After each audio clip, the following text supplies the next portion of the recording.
This new body of work really encompasses a lot of contrast in dark and light.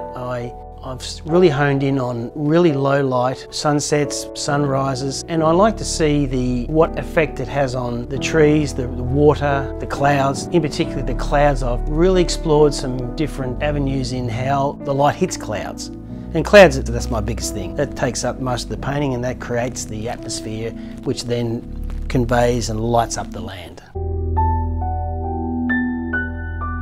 So I spend a lot of time at my farm at Daylesford. This time of the year I'm up there every second weekend. There's a new thing on my palette. There's a new colour that I've introduced over the last couple of years, more orange and pinks into my landscapes. I see these sunrises and sunsets up at Daylesford and I really look forward to some mornings where the morning light lights up the sky in such vibrance, orange colours, and I quickly have to get up and take a photograph and for some reference because it's just stunning some of the mornings. I just try to see these colours and I try to imagine what is that colour in paint. So when I go home I experiment, I mix paints, I try to replicate those colours and it's quite difficult.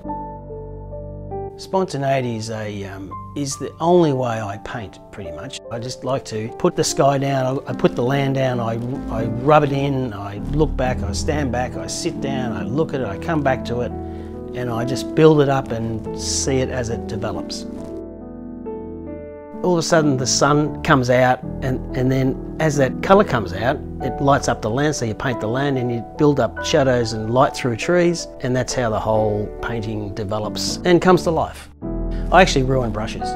If you see my brushes, all the tips are all withered and worn out because I scratch a lot.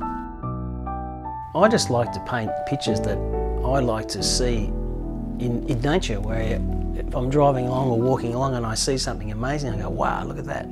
And then you want to take a photograph of it. That's what I try to put on canvas. These moments are very fleeting, they're very quick, they're very sudden, so you've got to capture them because in a moment that'll be gone.